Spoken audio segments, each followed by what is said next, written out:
es el control constitucional. Para mí es el mecanismo de control de las actividades del poder público más importantes que hay. El control constitucional.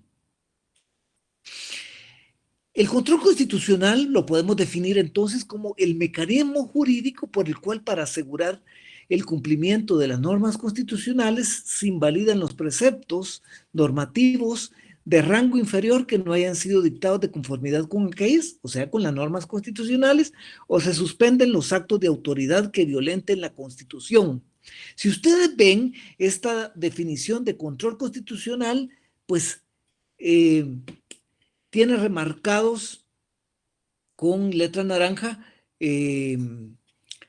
ciertos términos, y es para distinguir que en el control constitucional puede darse el control por medio de, pueden controlarse los actos del poder público, los actos de autoridad, y pueden controlarse también la constitucionalidad de los preceptos normativos. Resulta que para controlar la constitucionalidad de actos de autoridad contamos con dos mecanismos importantes, que son el amparo, que es el mecanismo con el que controlamos la constitucionalidad de casi todos los actos del poder público con relación a casi todos los derechos constitucionales. Pero también contamos con la exhibición personal conocida en otros estados como habeas corpus, porque el habeas corpus es el mecanismo de control constitucional para controlar que en el Estado se respeten dos derechos en particular. ¿Saben ustedes de qué derechos estoy hablando? De la libertad y de la integridad personal. O sea que cuando yo siento que mis libertades o mi integridad personal están siendo violentadas, el mecanismo más efectivo para pedir protección es la exhibición personal. Para el resto de derechos, yo utilizo el amparo. Y para cuando estamos frente a normas jurídicas, entonces utilizamos los mecanismos de control constitucional normativo. Bueno, ¿y cuál es el fundamento del control constitucional? Pues es el principio de supremacía constitucional.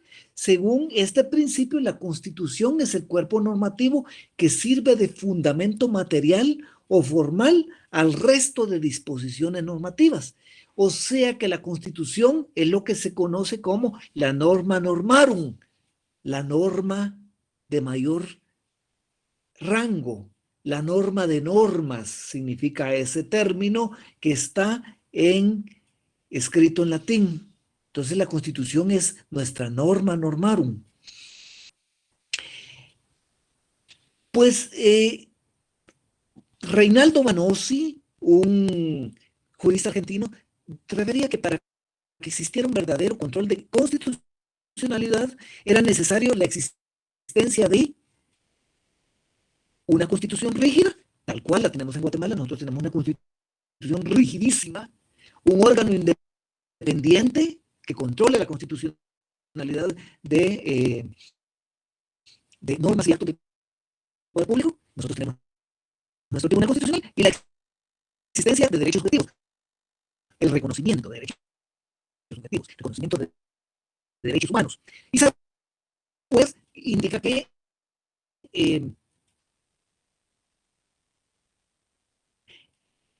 la existencia de control constitucional implica una constitución total o parcialmente rígida, un órgano de control independiente del órgano controlado, facultades decisorias del órgano de control constitucional, la posibilidad de que los particulares interesados puedan impugnar por sí mismos la norma o el acto constitucional y el sometimiento de todo el aparato normativo estatal al control de constitucionalidad.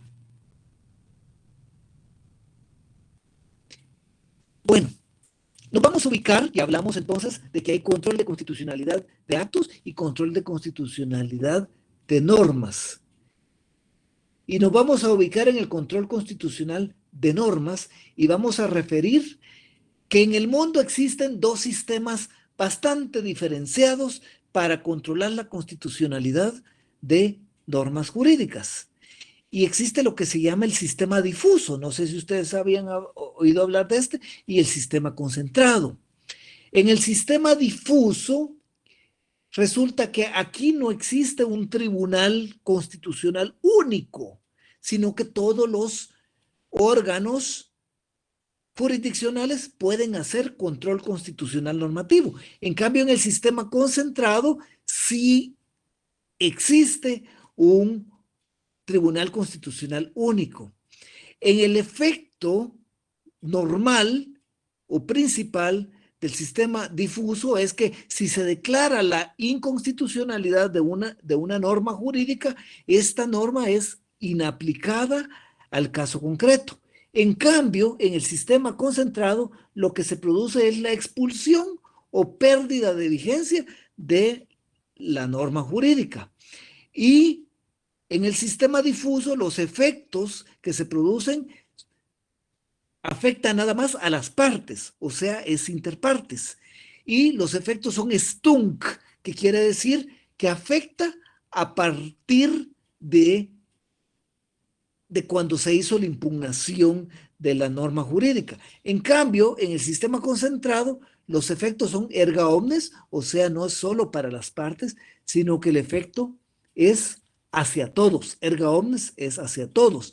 Y el efecto normal de declarar la inconstitucionalidad es ex nunc, porque opera a partir de ahora, a partir de la declaratoria de inconstitucionalidad. Entonces, estamos frente a dos sistemas, uno que se llama difuso y el otro que se llama concentrado. El difuso, por ejemplo, donde más se ha desarrollado, porque es de donde nació, es en Estados Unidos. El sistema concentrado se ha desarrollado más en Europa, por eso es que también se le llama sistema europeo y el difuso se le llama sistema americano. En Guatemala, fíjense ustedes que tenemos un sistema que fusiona los dos mecanismos, ¿verdad? Es un sistema jurisdiccional mixto, porque contamos con mecanismos de control concentrado y contamos con mecanismos de control difuso. El de control concentrado sería la inconstitucionalidad general y el de control difuso sería la inconstitucionalidad en caso concreto. En caso concreto. Voy con ustedes. ¿Me han entendido? ¿Han entendido? Aunque ha sido muy rápido, ¿verdad? Porque así va a ser necesario, porque solo contamos con esta sesión. ¿Han entendido cuál es la diferencia entre los dos sistemas? Sí, licenciado. Sí, licenciado. Qué bueno que han entendido. Si no entienden, me lo van diciendo. Entonces, contamos con dos sistemas, el difuso y el concentrado, ¿verdad? Y también dijimos antes que el control constitucional puede ser sobre actos, para eso contamos con el amparo y la exhibición personal, ¿verdad? El amparo para casi todos los derechos y la exhibición personal para dos derechos, la libertad y la integridad personal. Y contamos para el control constitucional normativo con dos mecanismos. ¿Cuáles son esos mecanismos? La inconstitucionalidad general y la inconstitucionalidad de caso concreto, ¿verdad? Entonces, cada una es la expresión de un sistema determinado, dijimos. Pero en Guatemala, como tenemos las dos, podemos entonces decir que estamos frente a un sistema de control constitucional normativo mixto. Mixto. Bueno, entonces regresamos a las filminas y vamos a entrar al primer mecanismo de control constitucional normativo, la inconstitucionalidad indirecta o de caso concreto. La inconstitucionalidad indirecta o en caso concreto. Y vamos a comenzar con esta, aunque les anticipo, creo que es más fácil de entender la inconstitucionalidad general, pero si entienden en esta, primero va a ser fácil que entiendan la siguiente. Bueno, vamos a entrar y vamos a ver cómo surge el control constitucional difuso. Pues resulta que los precedentes más relevantes en el mundo los tenemos por ejemplo, en el caso del doctor Thomas Bonham en la Gran Bretaña, que resulta que resulta que este juez, este doctor, perdón, era un médico, se quejó de una multa que le impuso el Colegio de Médicos eh, allá en la Gran Bretaña.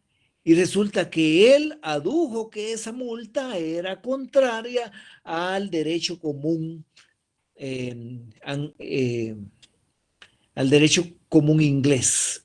Y resulta que en efecto hubo una sentencia famosa, la sentencia del juez Edward Coke en 1610, que se estableció que el derecho común o common law tenía prevalencia sobre cualquier acto del Parlamento. Pero ese solo es un referente histórico, porque de verdad el control constitucional difuso surge como una célebre sentencia que resolvió un conflicto complicado para la época, el conflicto Marbury versus Madison. Conflicto Marbury versus Madison, o lo pueden encontrar en sentido contrario, Madison versus Marbury. Resulta que este fue un conflicto tremendo en el que el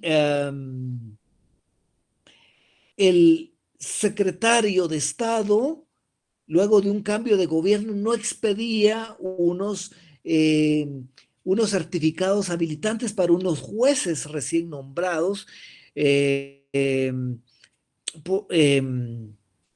recién nombrados en Estados Unidos.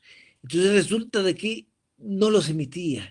Y no los emitía y había una ley que permitía justamente que se exigiera su extensión, pero esa ley resulta que el juez que emitió la sentencia, el juez John Marshall, que era el presidente de la Corte Suprema de Justicia, o Chief Justice de la Suprema Corte de los Estados Unidos, resulta que ante el pedimento de que se emitiera la constancia habilitante para el ejercicio de la judicatura con base en una ley de rango infraconstitucional, determinó que una ley infraconstitucional, o sea, que fuera de inferior categoría que la Constitución y que se opusiera a esta, no podía coexistir con la Constitución, y que en caso que nos encontráramos frente a un conflicto en el que determináramos que una ley contradecía la Constitución, era la Constitución la que debía prevalecer. Entonces, con esta sentencia emitida en 1803 para resolver el conflicto Marbury versus Madison, surge en Estados Unidos el control constitucional difuso. Y en Estados Unidos solo tienen control constitucional difuso, no tienen control constitucional concentrado como nosotros. No existe una corte de constitucionalidad allá. Resulta de que el control constitucional es difuso porque lo hacen todos los órganos jurisdiccionales. Y este puede ir escalando en conocimiento hasta la Suprema Corte. Pero cualquier planteamiento de inconstitucionalidad se hace ante los propios jueces de inferior categoría que la Suprema Corte. Entonces, ahí es donde surge el control constitucional normativo. En Guatemala también tiene una emergencia primera que la inconstitucionalidad general. En 1921, las reformas constitucionales, las reformas que se hicieron a la Constitución de 1879 establecen la potestad del Poder Judicial de declarar la inaplicación de cualquier ley o disposición de los otros poderes. Sin embargo, esta reforma nunca entró en vigencia y resulta que la emergencia del control constitucional difuso se da hasta 1927, cuando aparece ya una reforma que sí entró en vigencia y que establece que es facultad de la Corte Suprema de Justicia de declarar al dictar sentencia que una ley no es aplicable por contrariar la Constitución, y dicha potestad establecía esa reforma constitucional. También le es reconocida a los tribunales de segunda instancia y a los jueces letrados de primera.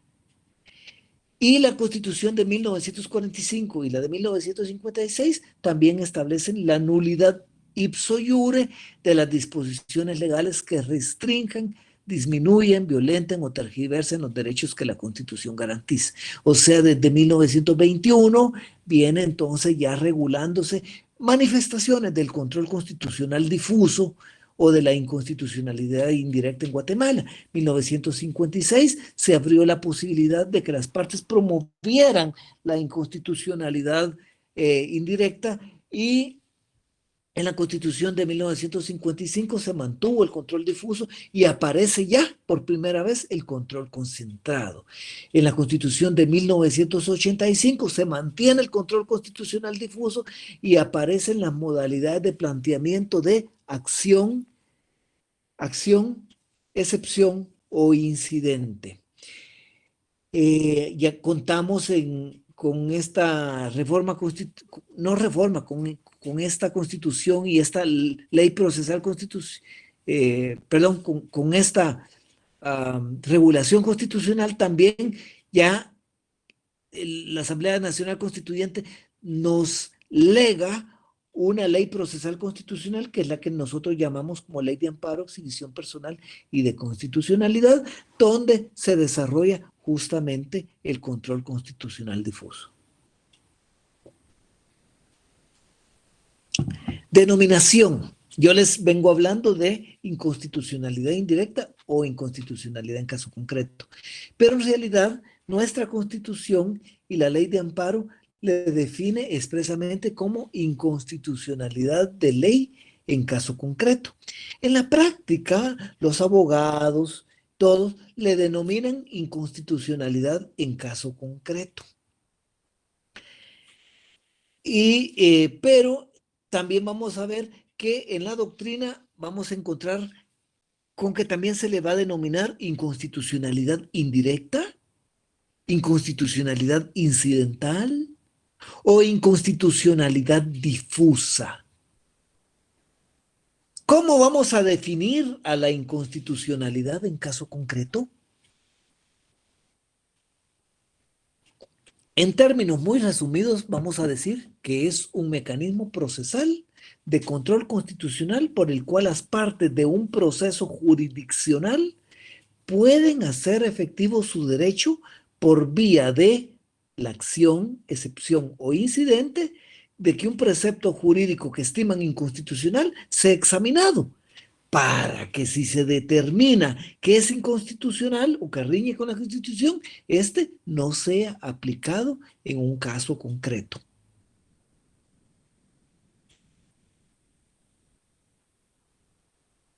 Ojalá capten los elementos de esa definición. Esos elementos los vamos a desarrollar en la siguiente filmina. ¿Por qué digo yo que es un mecanismo procesal? Es un mecanismo procesal. Refiero que es un mecanismo procesal porque la inconstitucionalidad en caso concreto únicamente la podemos presentar cuando ya exista un proceso jurisdiccional instaurado. ¿Qué significa eso? Que tiene que haber un proceso ya existente para yo plantear la inconstitucionalidad en caso concreto. ¿Pero por qué jurisdiccional? O sea que no la puedo plantear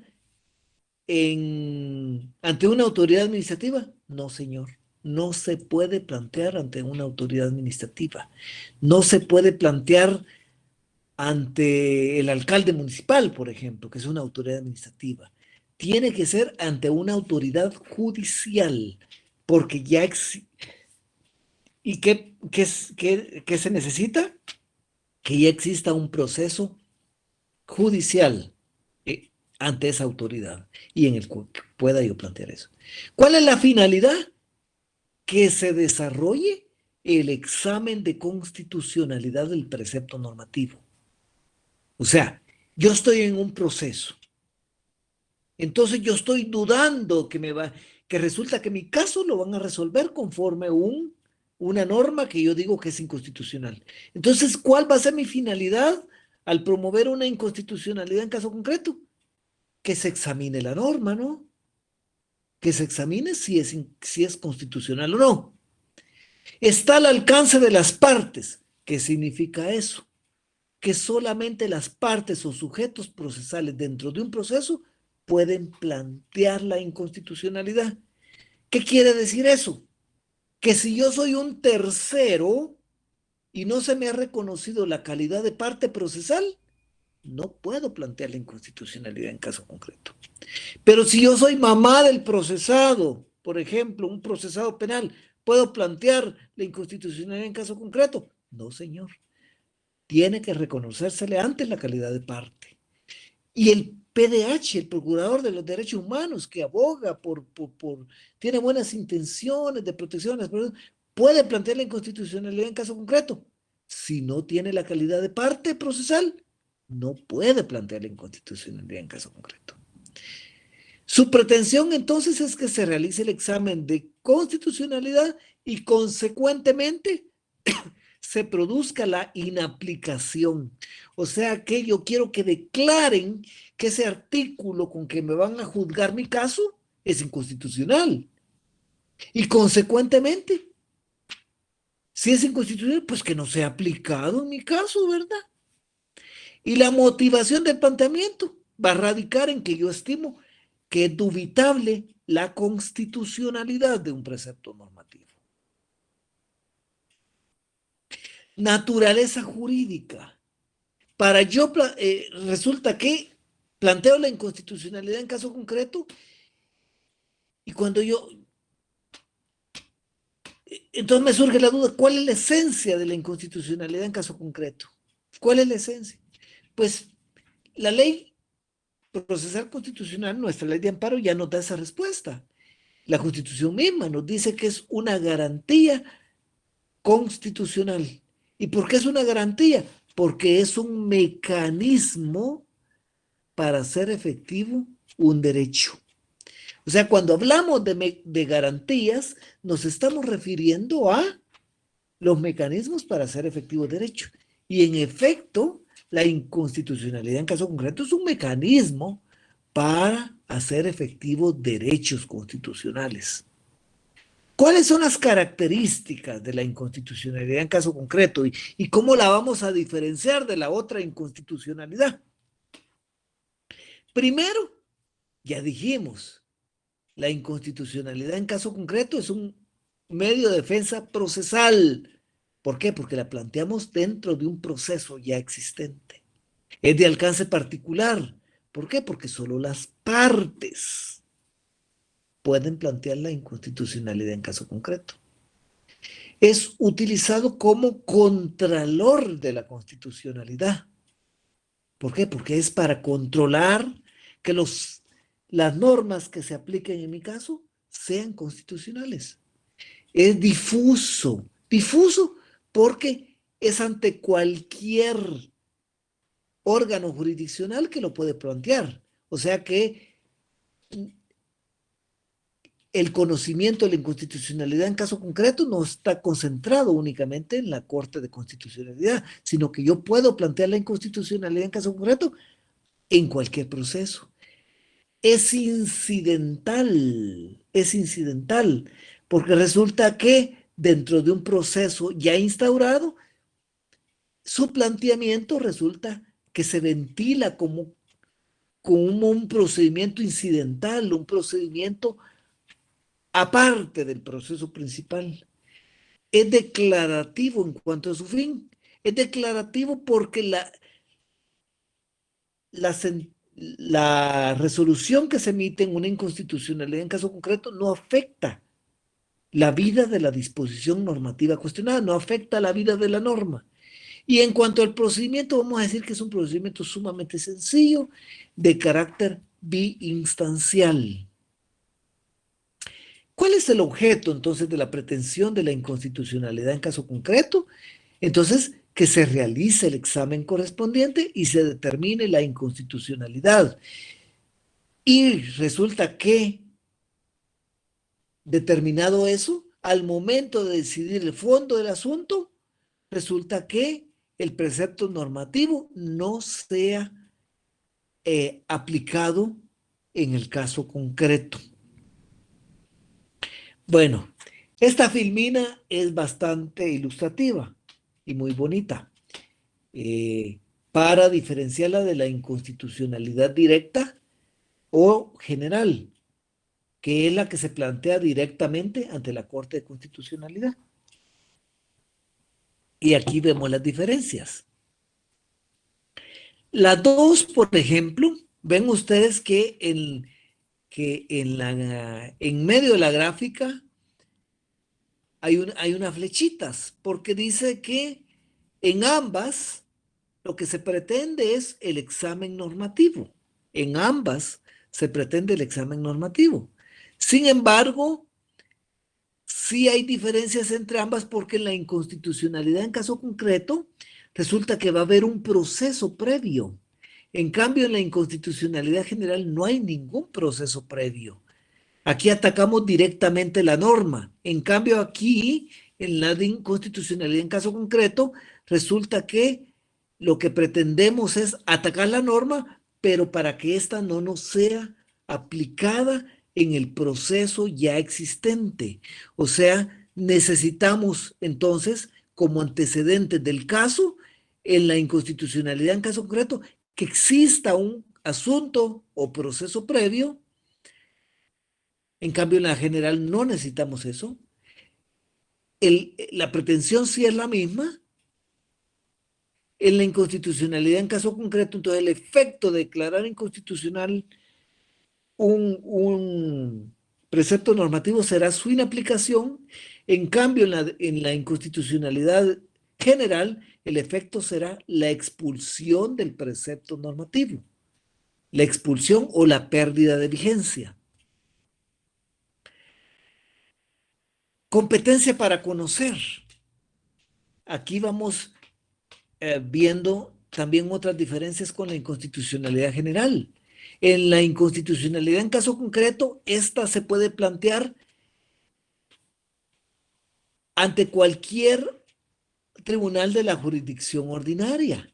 Y estos tribunales asumen el carácter temporal de tribunales constitucionales. En cambio, en la inconstitucionalidad general, esa se plantea directamente ante la Corte, porque es el único facultado conocerla. En cambio, en la de caso concreto, esa la podemos plantear en cualquier proceso, ante cualquier órgano jurisdiccional que se va a constituir en Tribunal Constitucional temporalmente.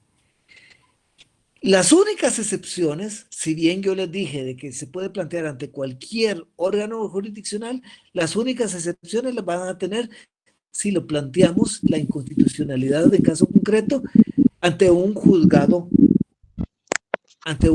menor o un juzgado de paz. Resulta que un juzgado de paz. Jocelyn, perdone, su micrófono está encendido. Sí, por favor. Perdón, licenciado. Bueno, cuando se plantea la inconstitucionalidad en caso concreto ante un juzgado de paz, este no conoce el fondo, este solo la admite, se inhibe de conocer y los traslada ante el juez de primera instancia correspondiente. La razón de esta disposición normativa es porque cuando la Constitución y la Ley de Amparo adquirieron vigencia, habían muchos jueces de paz que no eran graduados como profesionales. Ahora ya no hay jueces de paz que no sean no graduados. Ahora no tiene sentido esta disposición, pero se quedó este resabio contenido en el artículo 120 de la Ley de Amparo. Y también cuando se plantea ante un conflicto colectivo de condiciones de trabajo, que esto los conocen los tribunales arbitrales. Recuérdense que esos tribunales arbitrales los conforma un juez y un representante del patrono y un representante del trabajador. Cuando se plantea ante un tribunal arbitral, resulta que en esos casos el único que va a resolver el planteamiento es el juez, no el representante de los patronos ni el de los trabajadores. O sea, ¿por qué? Porque la inconstitucionalidad se resuelve como un punto de derecho. Entonces, al resolverse como punto de derecho, se necesita que los únicos que resuelvan este tipo de planteamientos sean profesionales del derecho, sean verdaderos expertos en las áreas jurídicas. Preceptos normativos que pueden cuestionarse. La Constitución, en el artículo 226 y 232, literal D, así como la Ley de Amparo, en artículo 116 y 163, literal D, hacen referencia a la posibilidad de cuestionar leyes. Pero resulta que la Corte de Constitucionalidad, en la sentencia del 18 de noviembre de 1990, expediente 276-90, interpretó que era lo que debía entenderse como ley para el caso de la inconstitucionalidad en caso concreto, y estableció que se refería a toda aquella norma, regla o precepto de autoridad que manda, prohíbe o permite algo.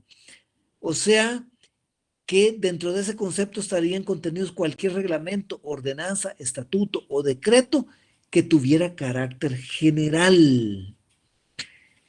La Corte hizo esa interpretación en consonancia con el contenido de los demás preceptos normativos de la Ley Procesal Constitucional.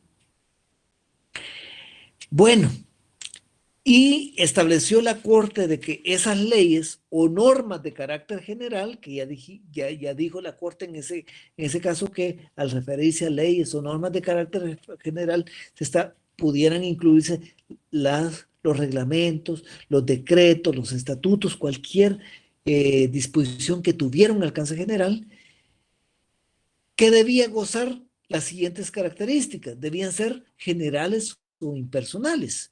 Recuérdense ustedes que cuando estudiaron Introducción al Derecho les hablaron de las normas individualizadas. Pues de esas nos vamos a olvidar. ¿Por qué? Porque para ser pasivas de ser impugnadas mediante inconstitucionalidad en caso concreto, esas normas deben ser generales o impersonales. O sea, tienen que ir dirigidas a una generalidad o un grupo indeterminado de personas. Y deben tener vigencia, o bien debieron haber tenido vigencia al momento en que se produjo el hecho generador de la disposición normativa. Se pueden impugnar mediante inconstitucionalidad en caso concreto normas de carácter sustantivo, Y para que puedan impugnarse normas de carácter sustantivo, se tiene que acatar la siguiente regla. Esa norma tiene que tener carácter decisoria litis. ¿Qué significa eso? Que esa norma tiene que ser aquella con la que se vaya a decidir la litis, con la que se vaya a decidir el fondo de la controversia. A eso nos estamos refiriendo. Por ejemplo, en una inconstitucionalidad en caso concreto no tiene sentido que yo impugne una disposición relativa al número de copias con que tengo que presentar un escrito, porque esa no es decisoria litis. Con esa no se va a decidir la litis. La litis se va a decidir con aquella disposición de carácter general que regula un tema determinado. Por ejemplo, estoy en un proceso de divorcio. Por ejemplo, la norma que regula el divorcio de causal determinada, por ejemplo. Esa sí es decisoria litis. Con esa sí se va a resolver la litis. Y yo puedo impugnar una norma de ese tipo, por ejemplo. Por ejemplo, en un proceso penal sería decisoria litis aquella que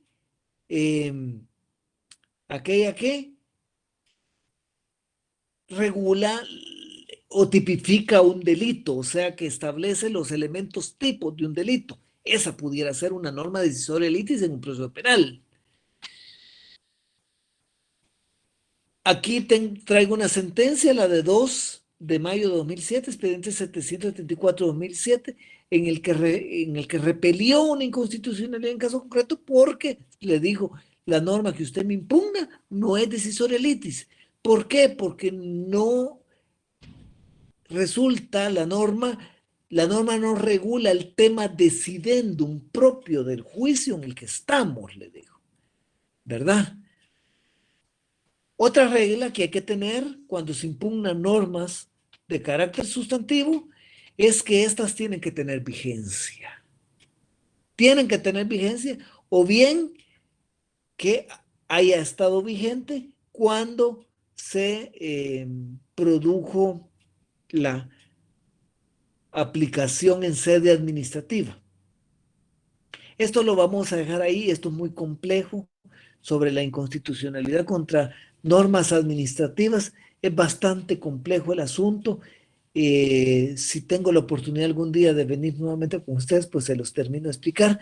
Pero ahora, como estamos con algo de premura, pues vamos a pasar a la siguiente filmina.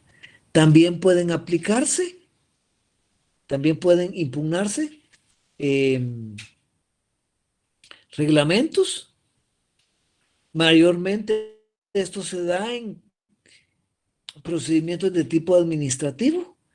Lo habilita el artículo 118 de la Ley de Amparo, Exhibición Personal y de Constitucionalidad. Y lo fundamental es que cuando se cuestionan preceptos normativos reglamentarios, no se hace distinción.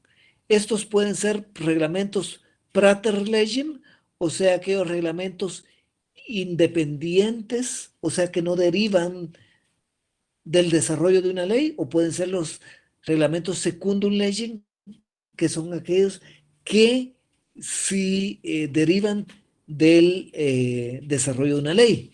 Para que ustedes puedan diferenciar qué es un reglamento prater legem y secundum legem, puedo decir, por ejemplo, reglamento secundum legem es aquel que deriva de lo regulado en una ley, por ejemplo, reglamento de medicamentos, por ejemplo. Esto deriva de lo regulado en el Código de Salud, por ejemplo. Ese es un reglamento que desarrolla el contenido de una ley. Pero reglamentos prater legem son aquellos que tienen vida independiente y no desarrollan el contenido de una ley. Por ejemplo, los reglamentos de la Universidad de San Carlos, que esos mayormente son reglamentos independientes. Ahí me recuerdo yo, reglamento de impugnaciones, reglamento de la carrera docente, todo eso, ¿verdad? No derivan precisamente de lo establecido en una ley. Esos son los reglamentos prater legem y es posible cuestionar cualquiera de estos. También pueden impugnarse preceptos normativos procesales cuando el pronunciamiento que se emita deriva de la validez de un precepto constitucional, perdón, procesal. Presupuestos de viabilidad. Presupuestos de viabilidad. Cuando me refiero a los presupuestos de viabilidad, me estoy refiriendo a aquellos requisitos o condiciones sin los cuales, sin cuyo cumplimiento, no es posible el examen de fondo. Eso es un presupuesto de viabilidad. Aquellos requisitos sin los cuales no es posible el examen de fondo de constitucionalidad. En el amparo, recuérdense ustedes, trae los requisitos que son la temporalidad, la definitividad y las legitimaciones. En la inconstitucionalidad en caso concreto son varios los presupuestos de viabilidad. La legitimación activa, la cita individualizada del precepto normativo cuestionado, la cita puntual de la disposición normativa constitucional de que se acusa contravención, razonamiento o tesis confrontativo, planteamiento en tiempo, la existencia de un caso concreto previo o asunto pendiente de decisión y la condición aplicable, una condición o presupuesto aplicable solo para los casos administrativos, la protesta de inconstitucionalidad. Pasamos al primer presupuesto, legitimación activa.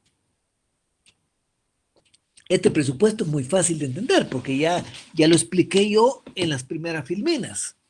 para que proceda la inconstitucionalidad en caso concreto, se necesita que quien invoque la inconstitucionalidad en caso concreto tenga la calidad de parte. Ya les dije que no puede cualquier persona plantearla. Tiene que habérsele reconocido la calidad de parte. ¿A qué me refiero? Tiene que ser el demandante o demandado, el sindicado, tiene que ser tercero interesado, cualquier calidad de parte. Pero antes de plantear la inconstitucionalidad en caso concreto, se le debía haber reconocido una condición procesal. Eso es fácil de entender. Segundo presupuesto de viabilidad. Cita individualizada de los preceptos normativos cuestionados. O sea, le tenemos que decir al Tribunal Constitucional, y esa es carga nuestra que no la puede suplir ningún Tribunal Constitucional, ¿cuál es la norma que nosotros estimamos que es inconstitucional? ¿Cuál es la norma que nosotros estimamos inconstitucional? Es que eso es lógico, ¿verdad? Eso es lógico. Si nosotros pretendemos que se examine la constitucionalidad de un precepto normativo, pues lógicamente tenemos que decir cuál es. Esa carga no es del tribunal, esa carga es nuestra como sujetos procesales. Cita puntual de las disposiciones constitucionales que estimamos que son vulneradas. Lógico. Si tenemos que decir cuáles son los preceptos normativos cuestionados, también tenemos que decir cuáles son las normas de la Constitución que estimamos violadas, que estimamos vulneradas, que estimamos contravenidas, ¿verdad? ¿De dónde tienen que ser esos artículos? De la Constitución. ¿Pueden ser de la ley de electricidad? No. ¿Pueden ser del Código Civil? No. Porque este es un mecanismo de control constitucional. Entonces, el parámetro de constitucionalidad lo brindan los artículos constitucionales y no normas de inferior categoría. ¿Queda claro? Pasamos al siguiente. Cuarto requisito o presupuesto de viabilidad. Razonamiento confrontativo o tesis del interponente. ¿Qué es eso? Esto es en lo que más fallan cuando se plantea una inconstitucionalidad en caso concreto. El razonamiento confrontativo. Son los razonamientos o los argumentos con los que yo le digo al Tribunal Constitucional por qué un precepto normativo es inconstitucional. Así de simple, son los juicios de valor, son los argumentos, es la exposición que yo le hago al tribunal para decirle por qué un precepto normativo es inconstitucional. Y fíjese que por la posición imparcial que tienen los juzgadores, esto es una carga que recae únicamente en el interponente. ¿Qué quiere decir eso? Que si el interponente no aporta ese razonamiento confrontativo, no le van a hacer el examen de fondo que pretende. Tiene que presentarla, porque si no la presenta, resulta que no van a entrar a conocer su inconstitucionalidad. ¿Y de dónde se le ha ocurrido a la Corte de Constitucionalidad y demás tribunales constitucionales que eso es necesario?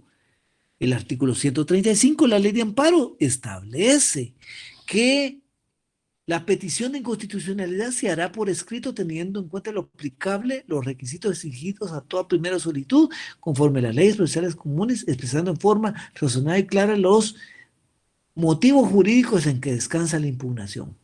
Este precepto normativo es para la inconstitucionalidad generales, pero también se aplica mutatis mutandi. Mutatis mutandi es una voz latina que significa aplicable en lo posible o cambiando lo que tendría que cambiarse. Entonces, esa está regulada está normada para las inconstitucionalidades generales, pero también aplica para las de caso concreto. También el artículo 11, literal G del Acuerdo 1-2013 de la Corte, se dispone que es requisito de toda solicitud el fundamento jurídico que invoca el solicitante como base de la inconstitucionalidad, en el que deberá expresar en forma razonada, separada y clara los motivos jurídicos de su solicitud, con los que explique la razón por la que la disposición normativa cuestionada debe declararse inaplicable. Imagínense ustedes, este acuerdo dice incluso que en forma separada, dice. O sea, tenemos que aportar un segmento en el que de forma razonada y clara vamos a decir esos motivos jurídicos. Y resulta que con el razonamiento confrontativo es en lo que más se falla. Se falla pero un montón. Y resulta que es el pretexto de los tribunales constitucionales para no entrar a conocer los planteamientos. Es el pretexto que más se utiliza. No hay razonamiento confrontativo. ¿Y por qué? Porque se falla bastante. ¿Por qué? Porque resulta que no se hace en forma técnica. Vamos a ver cuál es la forma técnica que yo propongo. Cuando se hace un planteamiento de inconstitucionalidad en caso concreto, primero se le tiene que decir al juez por qué la norma advertimos que tiene carácter decisoria litis, o sea, con la que se va a resolver la litis. Luego, tenemos que aportar la tesis confrontativa o razonamiento confrontativo. ¿Y cómo lo vamos a hacer? En abstracto. ¿Qué significa eso?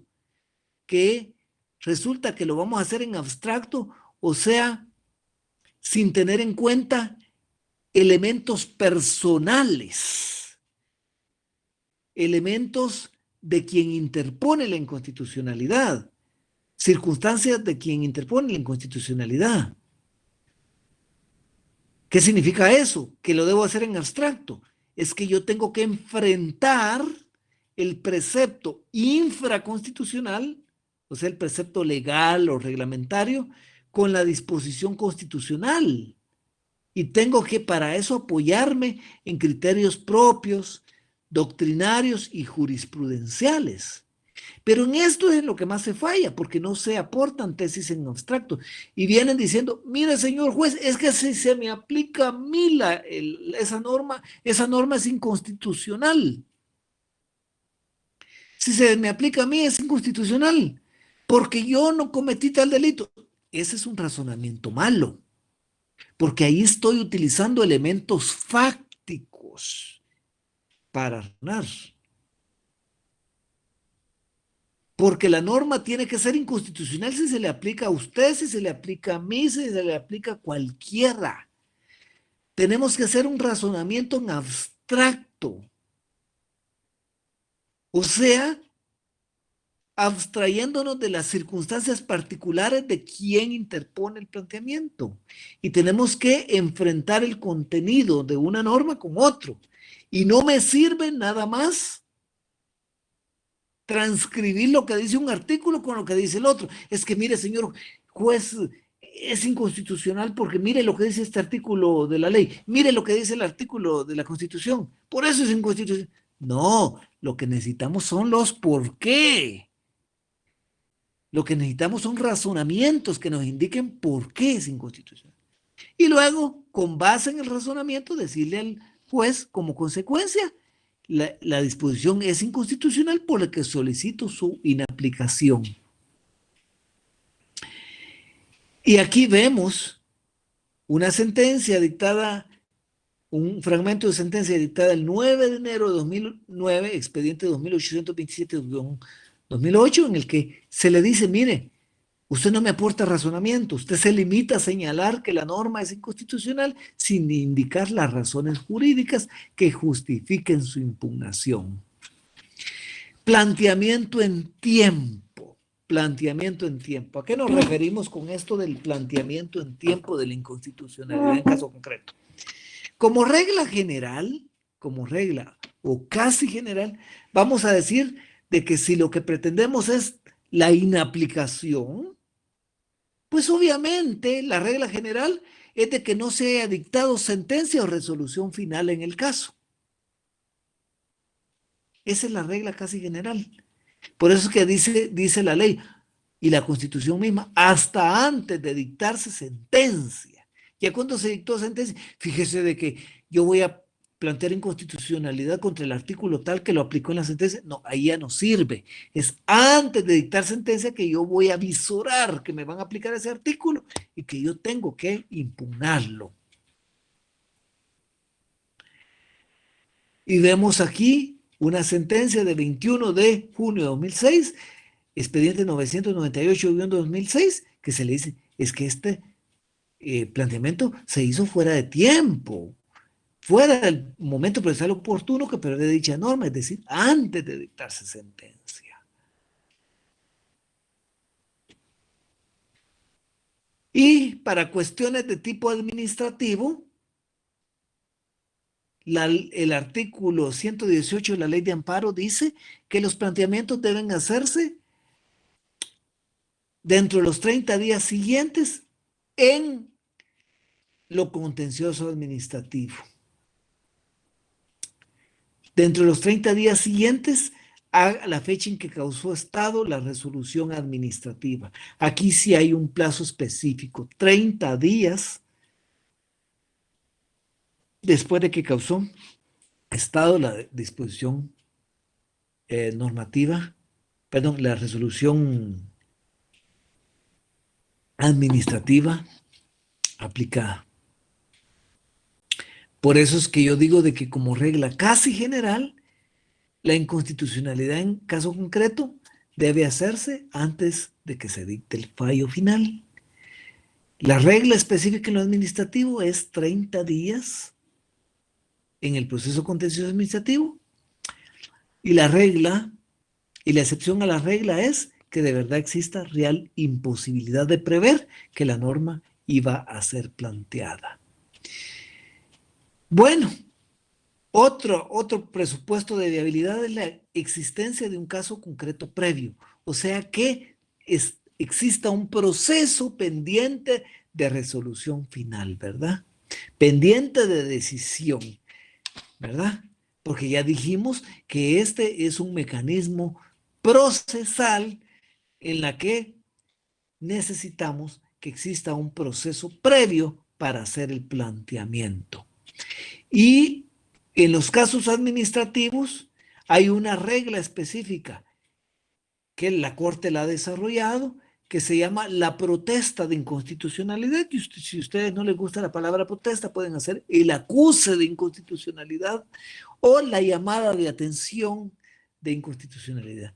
En las cuestiones administrativas resulta de que previamente a la autoridad administrativa le tuvimos que haber dicho que la norma que nos iba a aplicar en lo administrativo también es inconstitucional. Luego el caso se va a la jurisdicción contencioso administrativo, entonces ya nosotros hacemos valer que nosotros le hicimos ver en su momento a la autoridad administrativa que la norma es inconstitucional. Pero no necesitamos hacer planteamiento ante la autoridad administrativa, porque les reitero, no se hace la inconstitucionalidad ante la autoridad administrativa. Ahí solamente se hace una protesta de inconstitucionalidad.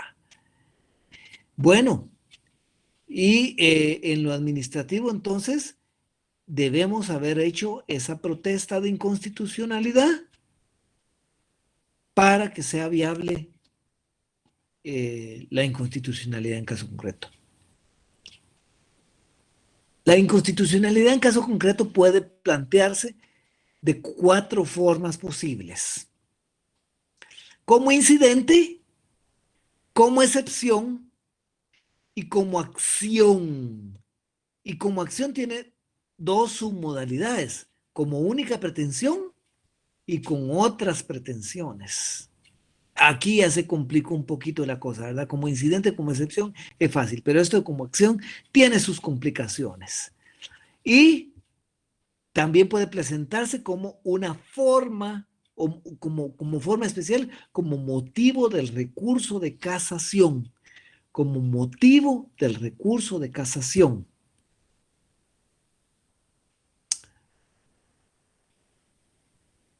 El fundamento de poderse plantear la inconstitucionalidad de esa forma la encontramos en los artículos 116 y 117 de la Ley de Amparo, de exhibición personal y de constitucionalidad. El planteamiento como acción puede hacerse fundamentalmente en los asuntos administrativos, en los que se haya sustanciado un expediente administrativo. En ese caso, entonces, vamos a la vía contencioso administrativo y ahí, se recuerdan, contamos con 30 días para plantear la inconstitucionalidad en caso concreto. El planteamiento como acción puede darse como única pretensión. ¿Qué significa eso?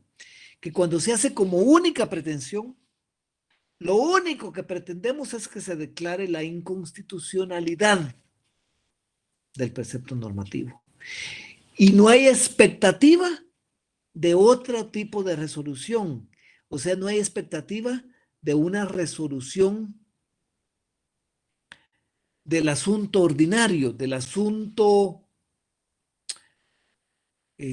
penal, del asunto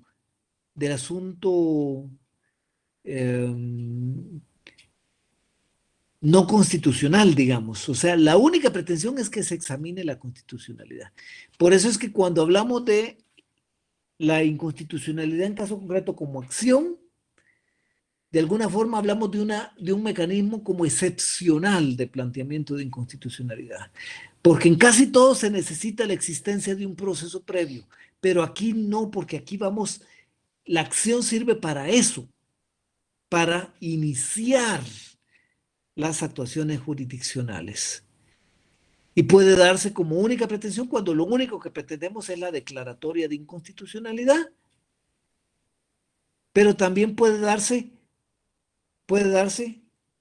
con otra pretensión,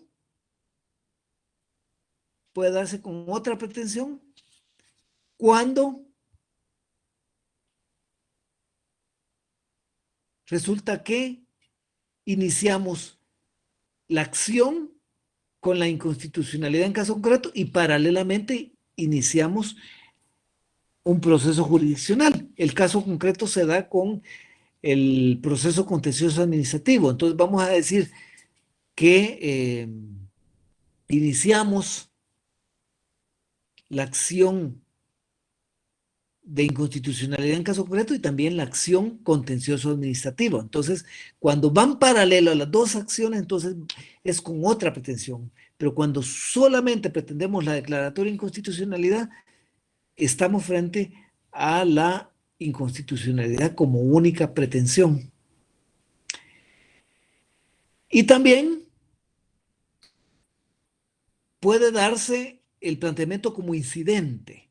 Como incidente puede darse cuando aquí sí existe un proceso formado.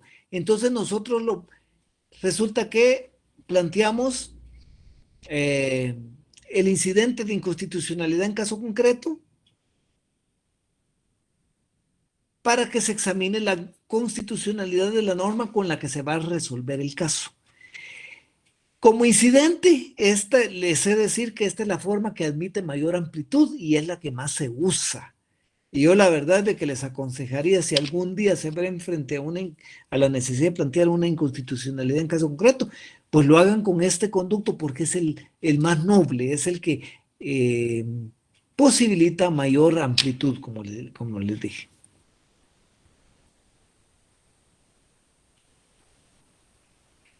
El planteamiento como incidente hay que tener en cuenta que el procedimiento del incidente no es el que regula la ley del organismo judicial, sino que es el propio que regula el artículo 124 de la Ley de Amparo y Exhibición Personal, que requiere que esto se ventile en cuerda separada.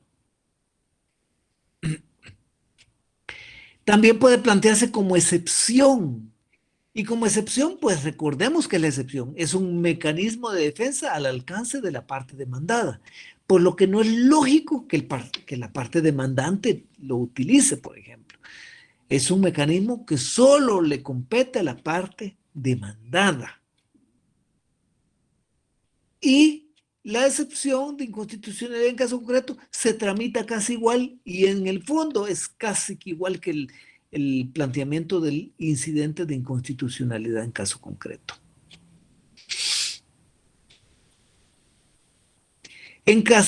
Cuando se plantea la inconstitucionalidad en caso concreto, en casación, resulta de que estamos frente a un motivo más de casación que los regulados en el Código Procesal Civil y Mercantil y el Código Procesal Penal.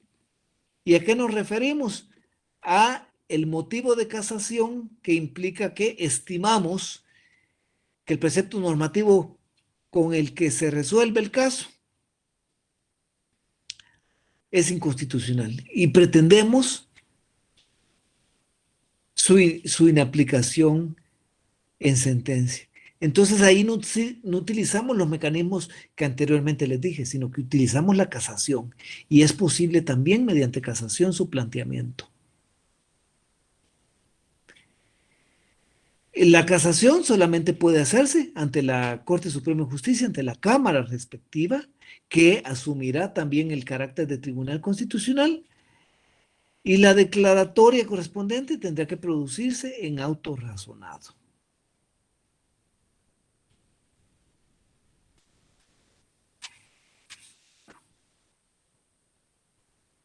Puede plantearse entonces como motivo de recurso a casación, y cuando se presente como motivo de recurso a casación es de obligado conocimiento. No pueden rechazar la casación. La casación es un recurso muy, muy técnico y muy rechazado, pero cuando se plantea como motivo, cuando se plantea el motivo es la inconstitucionalidad, este es de obligado conocimiento.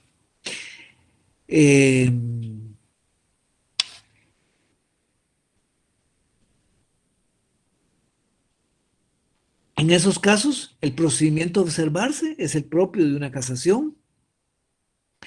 La decisión final, o sea, lo relativo a la aplicación o no del precepto normativo, se verifica en la propia sentencia y no en resolución anterior. Y en este caso, la sentencia en la que se hace pronunciamiento sobre la inconstitucionalidad no es susceptible de ser atacada mediante apelación. En el resto de resoluciones que se emiten en inconstitucionalidad en caso concreto son impugnables, pero mediante apelación. Pero cuando se presenta como motivo de casación, ahí sí que no procede la casación porque no podemos, resulta que presentar apelación contra una sentencia de casación, ¿verdad? El trámite es muy fácil, muy sencillo. Se dará audiencia por 9 días a las partes que intervienen en el proceso y al Ministerio Público, y el tribunal deberá resolver dentro de los tres días siguientes. El pronunciamiento se hará mediante auto razonado cuando se presente el planteamiento como excepción, incidente o acción con otra pretensión, y se resolverá mediante sentencia cuando se resuelva mediante acciones de inconstitucionalidad planteadas como en lo administrativo como única pretensión. Los efectos de la sentencia o autos estimatorios, si el fallo fuera estimado, entonces se produce la suspensión del proceso subyacente, o sea, tienen que paralizar el proceso subyacente y se produce entonces la inaplicación del precepto normativo. La segunda instancia, esta se verifica en la Corte de Constitucionalidad, la que señala, vista dentro de los 9 días siguientes de recibida la apelación, y deberá dictar sentencia dentro de los 6 días siguientes. Resuelta la sentencia, se devuelven las actuaciones al tribunal de origen. Los medios de impugnación en la inconstitucionalidad en caso concreto, procede la apelación, que deberá interponerse en forma razonada dentro de los 3 días siguientes de notificar la resolución. Y como regla general, el auto o sentencia que resuelve la inconstitucionalidad en caso es apelable. No será si el motivo de la inconstitucionalidad, si la inconstitucionalidad se planteó aduciendo, utilizándolo como motivo de casación.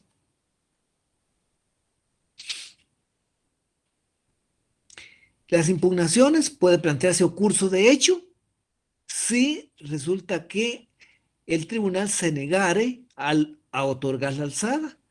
Procede la aclaración y la ampliación. La aclaración cuando se dejaren términos oscuros, ambiguos o contradictorios. La ampliación cuando se ha dejado de resolver algún punto sobre el cual versar el planteamiento. Y el ocurso en queja, que este no está regulado en la ley de amparo, pero resulta que el Acuerdo 1-2013 establece en el artículo 17 que los supuestos que habilitan la queja en el amparo también son aplicables para la inconstitucionalidad en caso concreto. Nota importante. Las inconstitucionalidad en caso concreto no procede plantearla en otra garantía constitucional. Por ejemplo, si estamos en un proceso de amparo, no vamos a plantear inconstitucionalidad en caso concreto. ¿Por qué? Mira. No se plantea En tu porque... micrófono. Sí. En la inconstitucionalidad en caso concreto no podemos plantearla en un amparo o una exhibición personal, porque en las garantías constitucionales las normas decisorialitis son las constitucionales. Entonces no vamos a pretender que se examine la constitucionalidad de un artículo constitucional, ¿verdad? Sería ilógico. La resolución que inadmite a trámite la inconstitucionalidad en caso concreto no tiene carácter apelable, sino que es ocursable. Entonces, en este caso, utilizamos el ocurso en queja. Aquí les traigo un ejemplo de un auto en el que se estableció ese criterio. Y cuando la normativa a examinar sea laboral y el proceso subyacente sea el de esa área, sí se necesita auxilio profesional. ¿Por qué se pone esto en la filmina? Porque resulta que, recuérdense ustedes que en los asuntos laborales, en los procesos laborales, no se necesita auxilio profesional, ¿verdad? Pero si yo voy a plantear una inconstitucionalidad en caso concreto, resulta que allí sí necesito forzosamente auxilio laboral, perdón, auxilio profesional.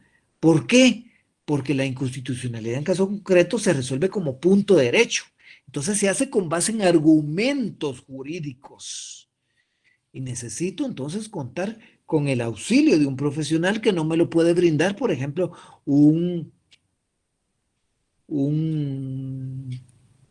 miembro de un sindicato, por ejemplo. Jóvenes, hemos estudiado grosso modo la inconstitucionalidad en caso concreto. ¿Tienen alguna duda?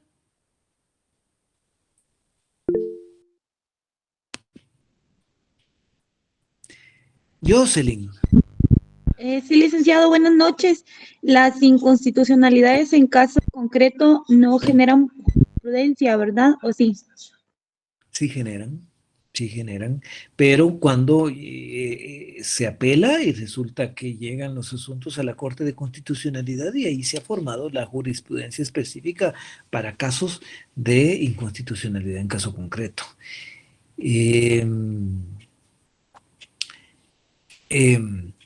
Lo que pasa con la inconstitucionalidad en caso concreto es que el asunto de la jurisprudencia tiene que tomarse con mucho cuidado. ¿Por qué?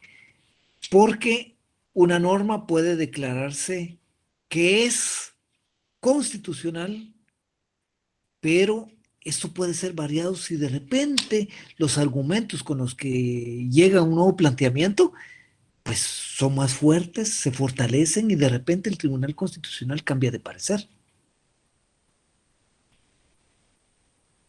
Gracias, Lic. Miren, con las inconstitucionalidades en caso concreto, yo lo que quiero que ustedes manejen bien, porque se maneja muy mal en la calle esto, es que hay gente que dice, es que la norma es inconstitucional para el caso concreto, pero no para lo general. No. En las inconstitucionalidades resulta de que el control de examen es la norma misma. Entonces, una norma puede resultar inconstitucional tanto para lo general como para el caso concreto, porque el objeto de examen es la norma, no los actos. Para el control de constitucionalidad de actos contamos con otros mecanismos. Y lo que controlamos en la inconstitucionalidad en caso concreto Lo que se examina es la norma misma. Por eso es que se pide un argumento, una tesis argumentativa en abstracto, porque lo que vamos a examinar es la norma. Y si la norma resulta inconstitucional, en el caso concreto también lo tendría que resultar para la inconstitucionalidad general. Lo que pasa es que en la inconstitucionalidad, en caso concreto, se suele,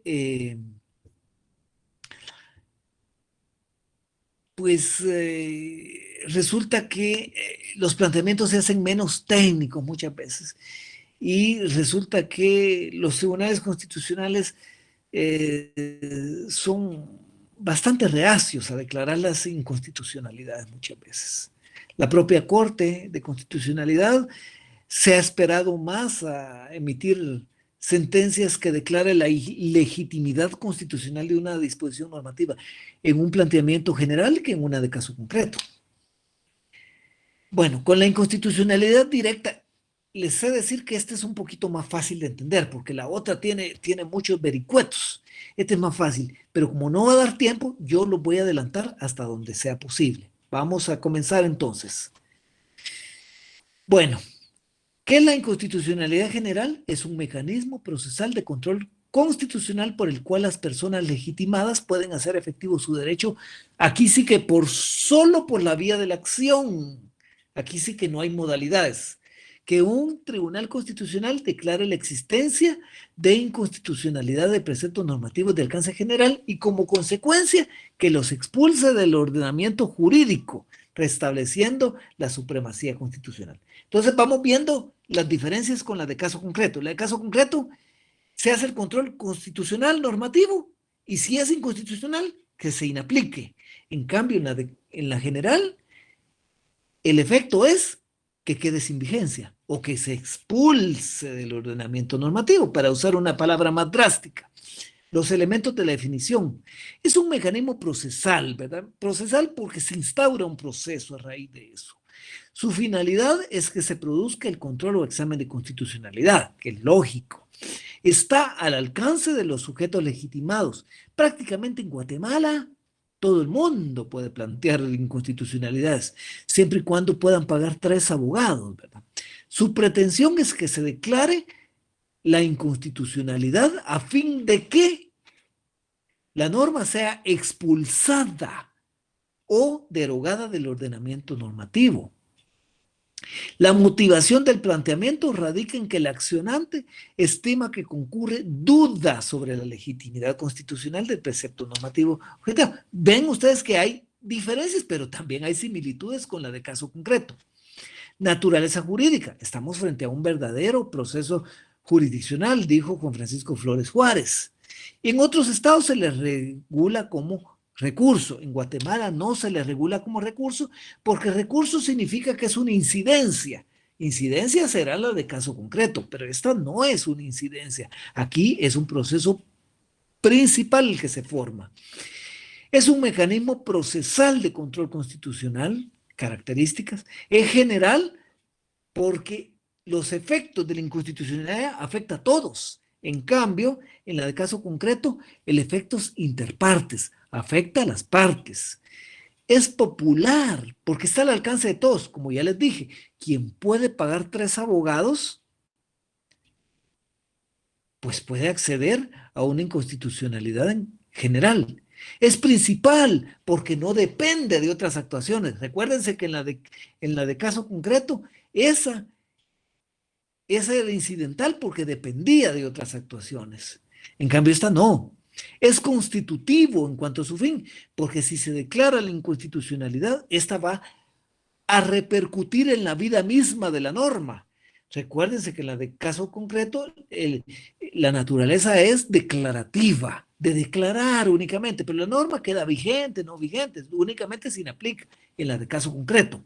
Pero en la general es constitutiva porque afecta la vida de la norma. La decisión que se emita puede afectar la vida de la norma. Y el procedimiento que se sustancia, pues es uninstancial porque se va directamente al Tribunal Constitucional. Entonces, el objeto natural de la pretensión es dejar sin efecto, sin vigencia, el precepto normativo. No lo digo yo únicamente, lo dice el artículo 140 de la Ley de Amparo. Estas van a quedar sin vigencia si se declara inconstitucional la norma. Dice. Legitimación. Prácticamente la tiene todo el mundo, pero el artículo 134 de la Ley de Amparo establece que tiene legitimación activa la Junta Directiva del Colegio de Abogados actuando por medio de su presidente. O sea que aquí si no la Junta Directiva va a actuar por medio del presidente y él se puede hasta autoauxiliar si quiere, autopatrocinar. Puede actuar con su propio patrocinio. No necesita de 3 abogados. El Ministerio Público por medio de la Fiscal General de la República.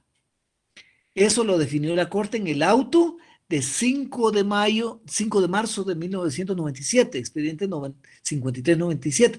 ¿Por qué? Porque la Ley de Amparo todavía dice el Ministerio Público por medio del Procurador General de la Nación, pero ahora el jefe del Ministerio Público ya no es el Procurador General de la Nación, antes porque estaban unidas las dos instituciones. Ahora la Corte definió en este auto, que ahí aparece en la firmina el dato, ¿por qué es el fiscal general de la República el que tiene que actuar? Y el procurador de los derechos humanos en contra de leyes, reglamentos, disposiciones de carácter general que afecten intereses de su competencia, que afecten derechos humanos. Y cualquier persona con el auxilio de 3 abogados colegiados activos. O sea que el único que se le pide de los 4 que comparezca con el auxilio de 3 abogados sería a los particulares, que no sean los que no están contenidos en los incisos A, B y C. Condiciones de viabilidad. Vamos a reducirlo a 3, ¿verdad? Porque en la consta en caso concreto estaba muy difícil. Muchas condiciones de viabilidad o presupuestos de viabilidad, ¿verdad? Aquí solamente vamos a decir cita puntual del precepto normativo infraconstitucional de alcance general y vigente del que se acusa contravención, cita del precepto constitucional que se estima vulnerado y razonamiento confrontativo. Aquí no hay temporalidad ni legitimación activa. Aquí basta con que sea un habitante del Estado de Guatemala quien plantee la inconstitucionalidad, ¿verdad? Como ya vimos, siempre y cuando pueda pagar sus 3 abogados. ¿Y saben ustedes por qué se necesitan 3 abogados? Porque se necesita un procesalista, un constitucionalista y un experto en la materia a la que pertenece la norma. Ese fue el objeto, pero en realidad en la práctica no se cumple eso. Bueno, vamos con el primer presupuesto, cita puntual, es decirle a la Corte de Constitucionalidad, porque este sí solo es en la Corte, cuál es la ley, reglamento, disposición de carácter general de los que estimamos que son inconstitucionales. Y estas leyes, reglamentos, disposiciones deben llenar los siguientes requisitos, deben ser generales o impersonales y deben tener vigencia, o sea que no procede la inconstitucionalidad antes o después de la vigencia del precepto normativo. Ustedes me van a decir, pero eso no tiene mayor dificultad. Eso no tiene mayor dificultad, ¿verdad? Determinar que es una ley, determinar que es un reglamento, pero sí, por ejemplo, sí causa dificultad determinar que es una disposición de carácter general. La condición de generalidad significa que no debe estar dirigido a un sujeto o un grupo de personas en particular, ¿verdad?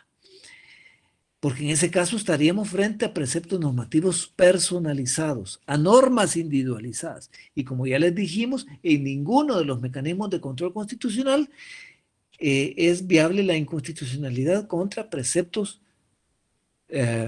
contra normas individualizadas. Ello se entiende porque resulta que esas normas tienen que ser de carácter general y los planteamientos no tienen que resolver situaciones particulares de sujetos. Resulta que en esta sentencia de 31 de enero de 2006, expediente 683-2005, se explica qué es tener carácter general, ¿verdad? O sea, ser común a un conjunto de individuos que constituyen un todo. En la sentencia de 9 de enero de 2006, expediente 1783-2005, se estableció que el hecho de publicar algo en el diario oficial no significa que tenga carácter de norma general. Por ejemplo, un acuerdo gubernativo que dé una concesión, una concesión, esa no es una norma de carácter general, o que dé una pensión a una persona, eso no es una norma de carácter general. Solo porque sea publicado en el diario oficial no significa que sea de carácter general. Esa es simplemente una formalidad. Condición de vigencia, o sea, que la norma tiene que estar vigente. No puede plantearse inconstitucionalidad general contra una norma. ¿Por qué? Porque si el objeto es expulsarla del ordenamiento jurídico, si algo ya fue expulsada, no tendría sentido que nosotros la impugnemos.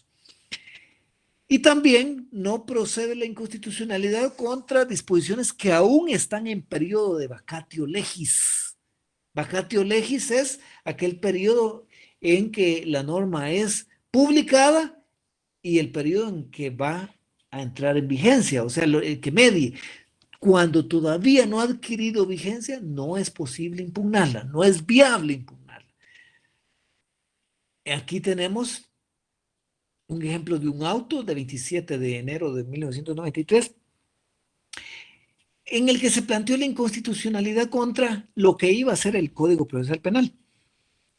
Pero todavía no había adquirido vigencia, entonces la Corte inadmitió el planteamiento. También encontramos un ejemplo en la sentencia de 15 de diciembre de 2003, expediente 1162-2003, de una norma que cuando ya se resolvió, esta ya había sido expulsada del ordenamiento normativo, entonces se dijo que ya no había materia para resolver. Bueno, pues como les dije, podemos plantear inconstitucionalidad contra leyes de carácter general, contra leyes, reglamentos o reglamentos. Aquí también entra aquello que podemos impugnar reglamentos Prater o secundum legem. Y todo eso no da ninguna dificultad en la práctica, pero sí da dificultad, por ejemplo, que la ley de amparo y la propia Constitución dice que se pueden impugnar disposiciones de carácter general. Y esto en la práctica sí ha dado problema, porque ¿qué es una disposición de carácter general? Nadie la define. En términos generales, yo pudiera decir que lo que entra dentro de estas disposiciones pudieran ser los acuerdos ministeriales. No son ni leyes ni reglamentos, pero sí son disposiciones de carácter general que afectan a la generalidad. Entonces, pudieran entrar dentro de este concepto los acuerdos ministeriales. Pero también, por ejemplo, la Corte Constitucional, fíjense ustedes que le ha reconocido ese carácter a resoluciones emitidas por la Comisión Nacional de Energía Eléctrica cuando establecen aranceles de cobro de servicios de energía eléctrica. Fíjense ustedes, miren qué interesante. También le ha reconocido, por ejemplo, a un oficio circular de la DIGECAM en la que establece a un oficio le reconoció ese carácter, en la que establece, por ejemplo, reglas sobre control sobre inscripción de armas y municiones. A una circular también del superintendente de administración tributaria. Entonces, eso sí ha representado en la práctica mucha complejidad porque no hay una norma unívoca, una manifestación unívoca de disposición de carácter general. ¿Se pueden plantear inconstitucionalidad contra preceptos constitucionales? No. La Corte de Constitucionalidad no lo ha admitido. Aquí resulta que no se ha admitido.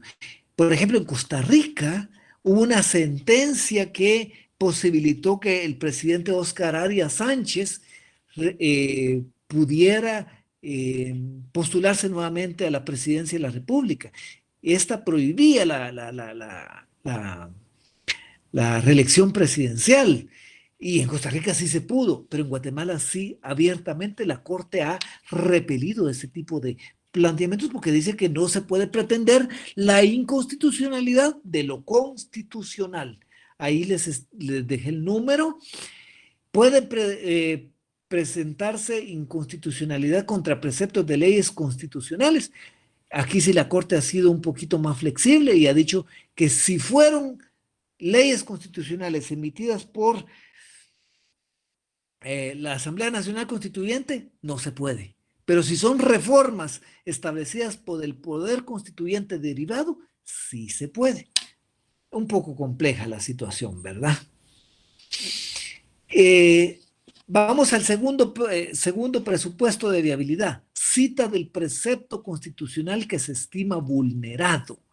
O sea, la cita del artículo constitucional que estimamos que está siendo vulnerado. Entonces resulta que eso pues es lógico, igual que en la inconstitucionalidad en caso concreto, aquí también necesitamos de esto. Entonces resulta que, ¿cuál es el parámetro de constitucionalidad? O sea, ¿cuál es el parámetro sobre el cual se va a hacer nuestro examen? Solo normas constitucionales.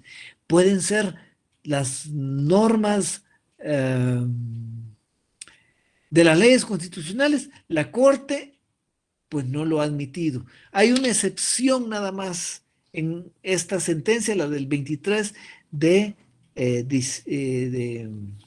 octubre de 2003, expediente 1589-2002, donde estableció que por una cuestión excepcional sí permitía como parámetro de constitucionalidad que se dijera que lo violado había sido la ley de amparo, exhibición personal y constitucionalidad. Pero esa es solo una excepción a la regla. En realidad no se ha establecido. Pueden utilizarse como parámetro de constitucionalidad los tratados internacionales.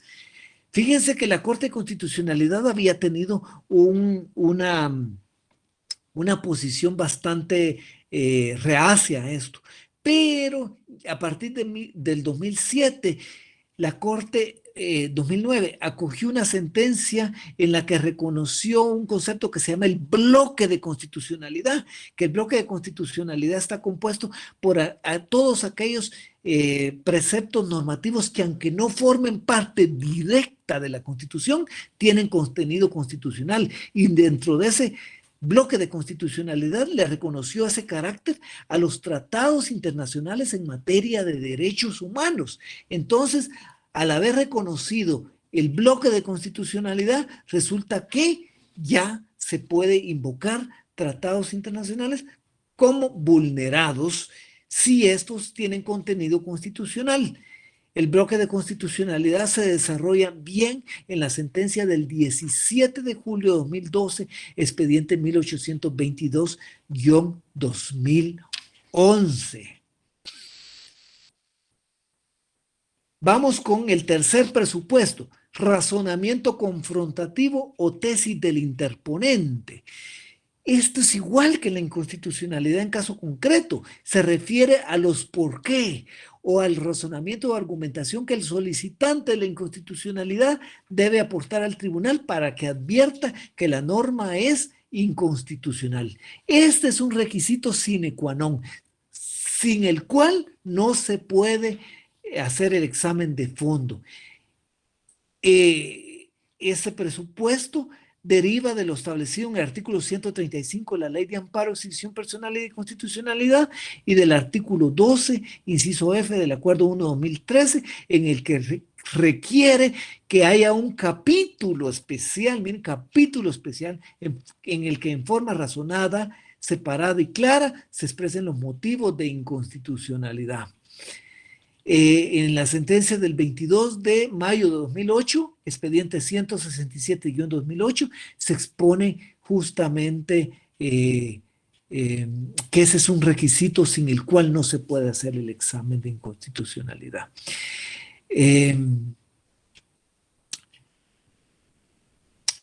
¿Cómo vamos a hacer cómo se llama? ¿Cómo vamos a hacer el planteamiento de inconstitucionalidad? Primero tenemos que identificar los vicios de inconstitucionalidad. ¿Y qué son los vicios? Los vicios son justamente aquellas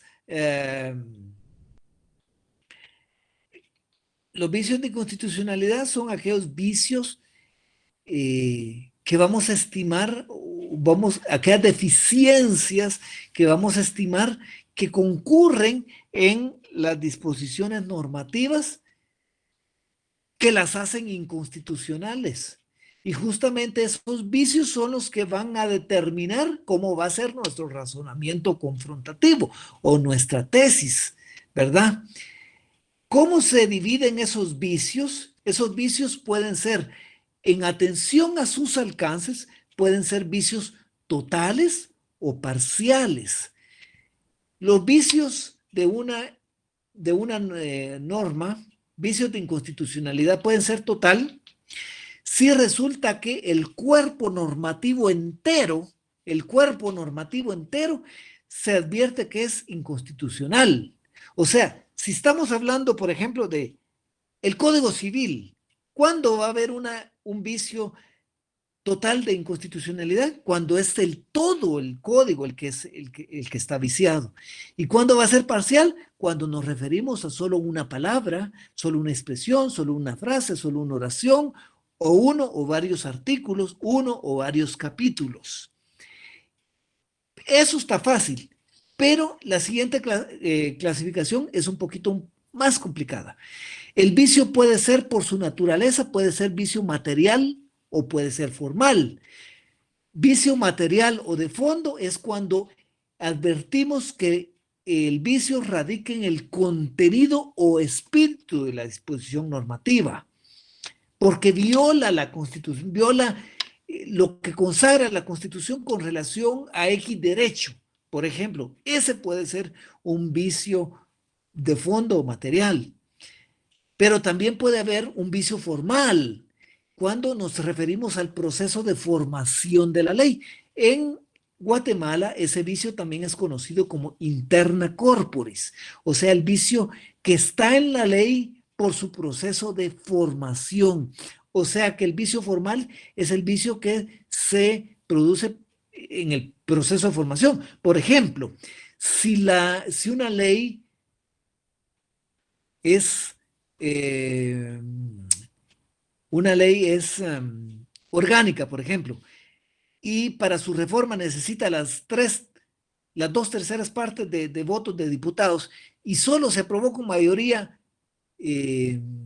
absoluta, entonces aquí hay un vicio formal, un vicio interna corporis.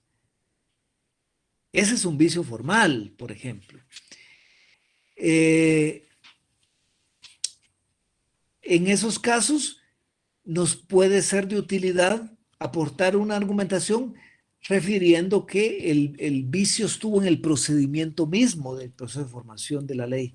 En cambio, cuando alegamos, voy a pasar la filmina por razón de tiempo, cuando alegamos vicio material, aquí lo que tenemos que hacer es justamente enfrentar los contenidos normativos.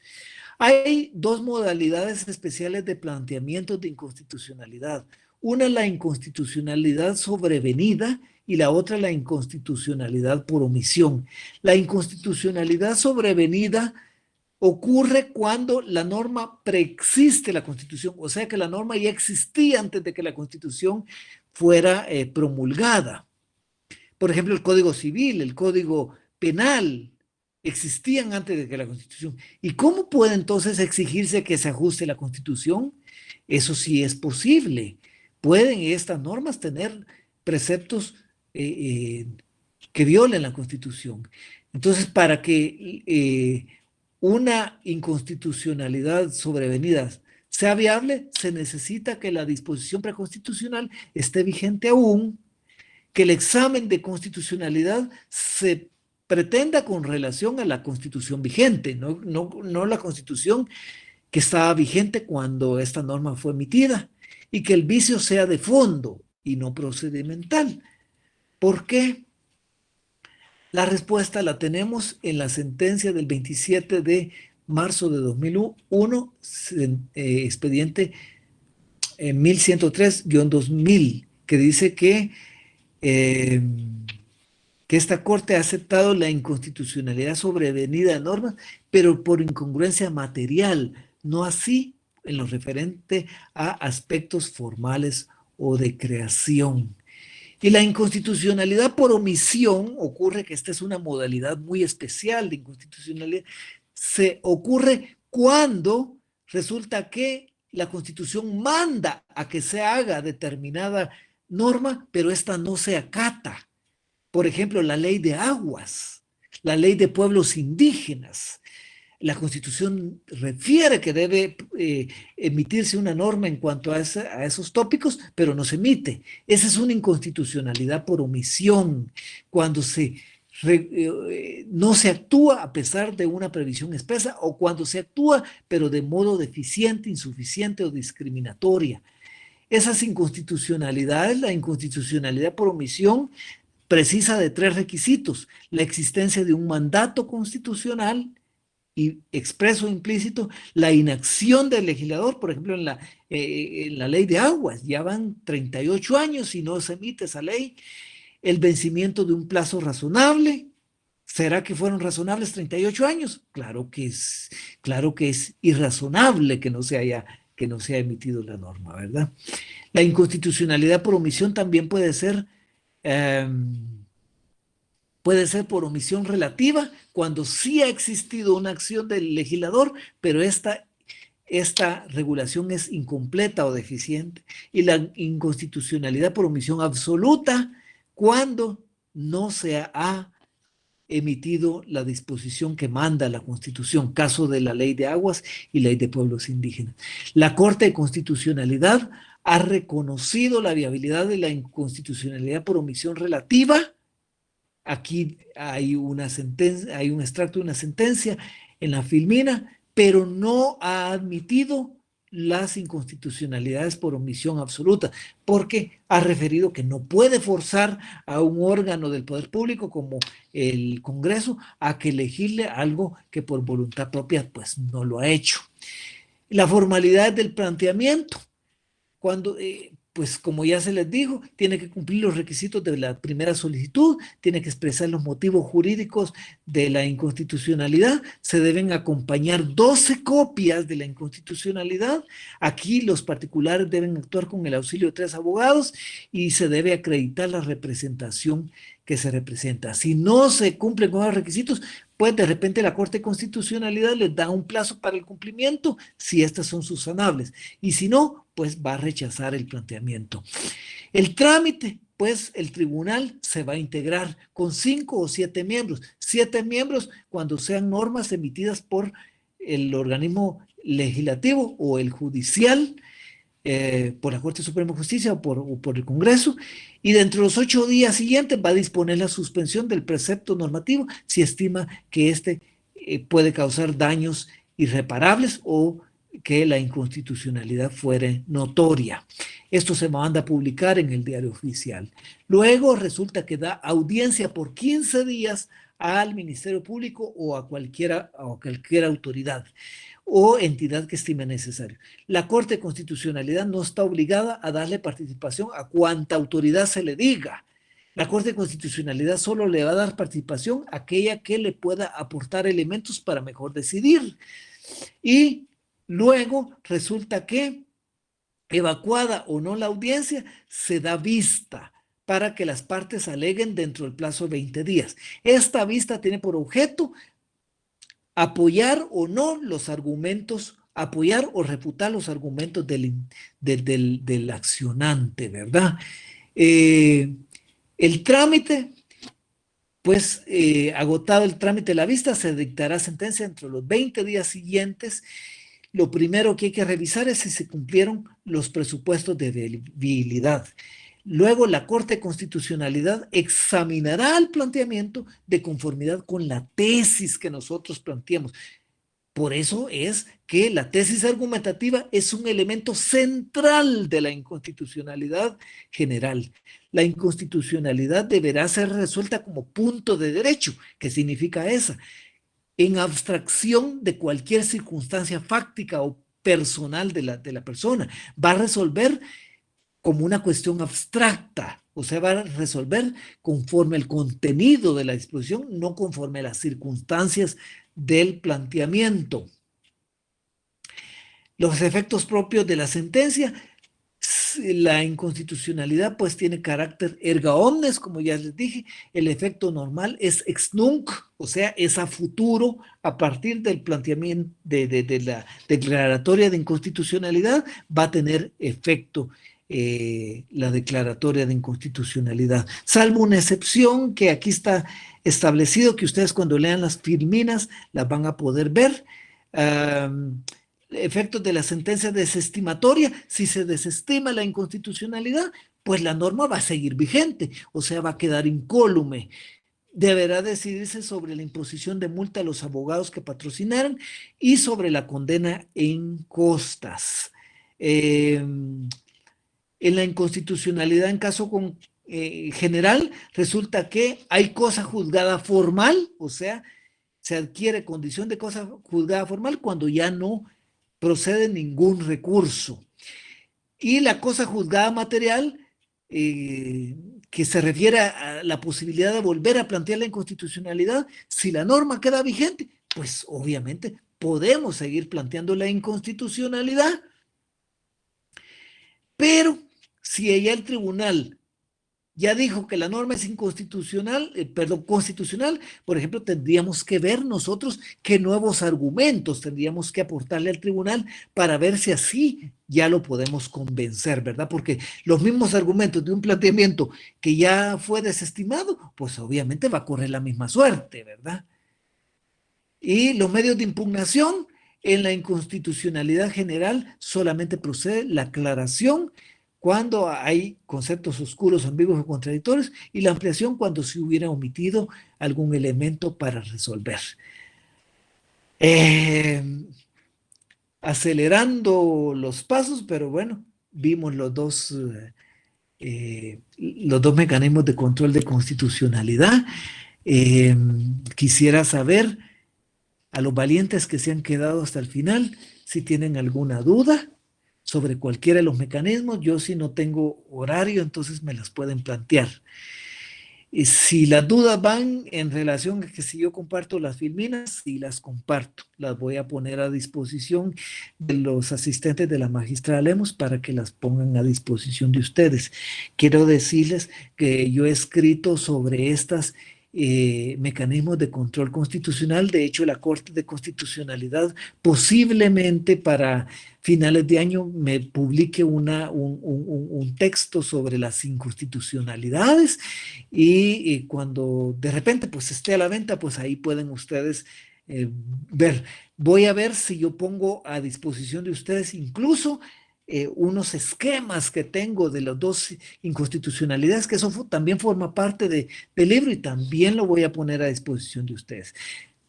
Pero ustedes me dirán si tienen alguna duda. María Luisa Maldonado, ¿quiere exponerme algo? Sí, licenciado, buenas noches. ¿Me escucha, Diga. licenciado? Totalmente. Ah, gracias, muy amable. Pues muchas gracias, estuvo muy bonito, muy extenso, eso sí, el contenido, ¿verdad?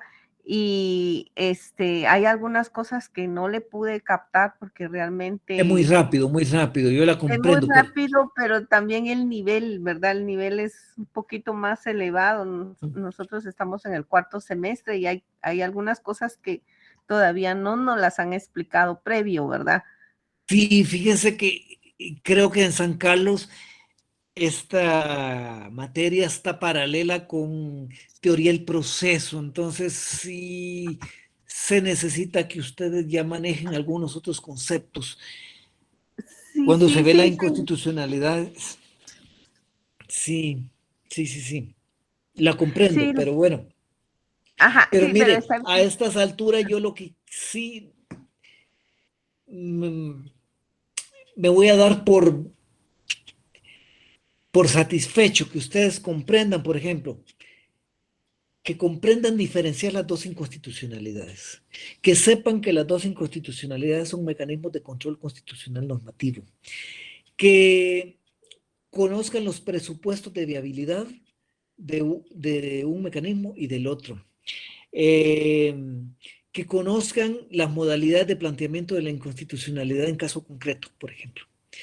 Y sobre la inconstitucionalidad general, pues, y la de caso concreto también, que desde aquí lleven en la mente ustedes la idea de que para que estos mecanismos a ustedes les resulten exitosos, tienen que ir apoyados con buenos razonamientos confrontativos. Obviamente eso a lo largo de la carrera van a adquirir el expertise ustedes, pero desde ya pues por lo menos les deje la espinita. Está bien, Lic, y por eso ahí me quedaba la duda un tanto en la parte de la inconstitucionalidad general que usted planteó, en cuanto que usted dijo que era constitutiva y puede afectar la vida de la norma, ¿verdad? Entonces, eso como, no sé si para ampliarme, Lic, me podría dar un Mire, ejemplo de eso. es que la inconstitucionalidad general, esa es la que usted plantea en la Corte de Constitucionalidad. Hace su planteamiento ahí con el auxilio de 3 abogados, hace su exposición argumentativa correspondiente, y si se la acogen, resulta que la Corte de Constitucionalidad va a declarar con lugar la inconstitucionalidad. Entonces, ¿cuál es el efecto de declarar con lugar la inconstitucionalidad?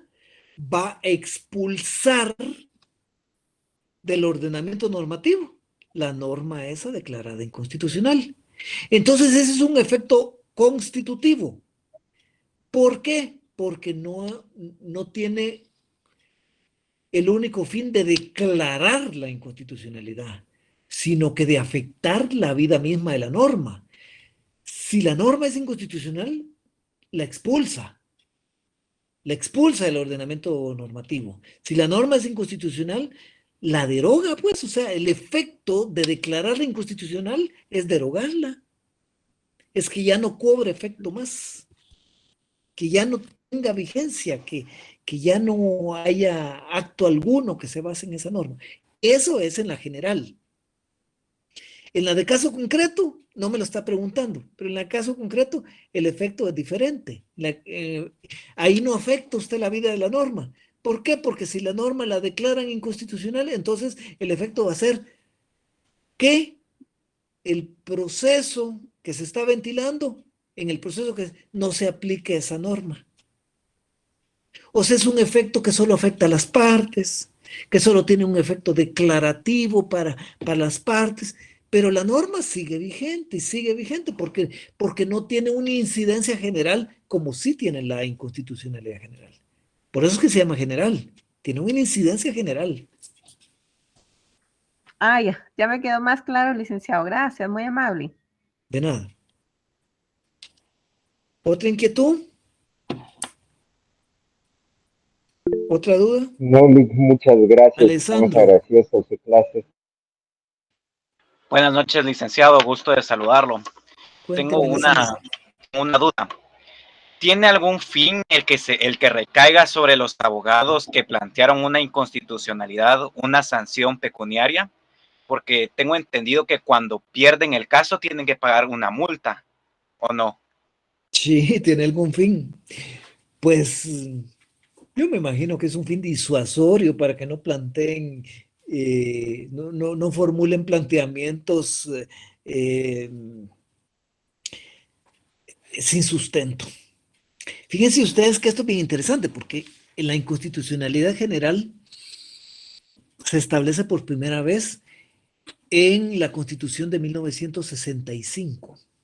Y en esa Constitución, esa Constitución tenía una ley procesal constitucional que se llamaba el Decreto 8. Ese Decreto 8 en ese entonces requería 10 abogados. Entonces, ¿qué le dice usted eso de 10 abogados y ahora 3? Que lo que requería eso era un planteamiento, era que el planteamiento fuera lo más técnico posible y que los planteamientos no fueran realizados sin mayor sustento. Entonces, lo de los 3 abogados, pues pues si bien ya no está con la exigencia de 10 como era antes, ahora es con 3, pues tiene un fin disuasorio y de lograr planteamientos técnicos, siento yo. Por eso es que por ejemplo, al Colegio de Abogados, al PDH y y al Ministerio Público no se les hace esa exigencia, porque se supone que de ahí sí van a provenir planteamientos más técnicos, más bien elaborados. Pero de los particulares, pues se les sujeta a eso para que no estén haciendo planteamientos sin sustento alguno. La verdad es que, como les dije, la idea es que esos 3 abogados tengan la formación procesal, constitucional y de la materia específica, pero eso no se cumple. Y en realidad uno que trabaja en la Corte se da cuenta que hay muchos planteamientos insustanciales y que por eso mismo es que existen las multas. Lástima grande, las garantías constitucionales no debieran provocar multas, debieran estar al alcance de todas las personas. Sin embargo, lo que pasa es que se hace un uso desmesurado de estos y a veces con planteamientos infundados, y es por eso que existen. Muy bien, ¿Alguien más? muchas gracias, licenciado. De nada, para servirle. ¿Alguien más?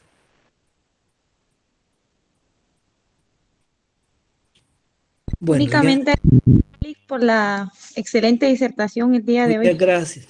Entonces, miren, pues, yo no sé mucho cómo subir estos materiales, entonces mañana se los voy a dar a la asistente de la magistrada para que lo suba ahí con ustedes, la filmina y los esquemas, y para que estén al alcance de ustedes.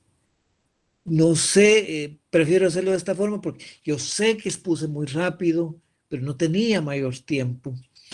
Eh, pero de repente me da un poquito de inquietud si les hacen alguna prueba, entonces me siento más tranquilo con que cuenten con las filminas. Muchas gracias, licenciado. Gracias, Estamos muy feliz noche. Buenas noches. Muchas A gracias, ustedes. licenciado. Feliz noche. Feliz noche, licenciado. Gracias, buenas noches. Feliz noche. Gracias, feliz Gracias. noche. Gracias. Buenas noches. Buenas noches. Buenas noches.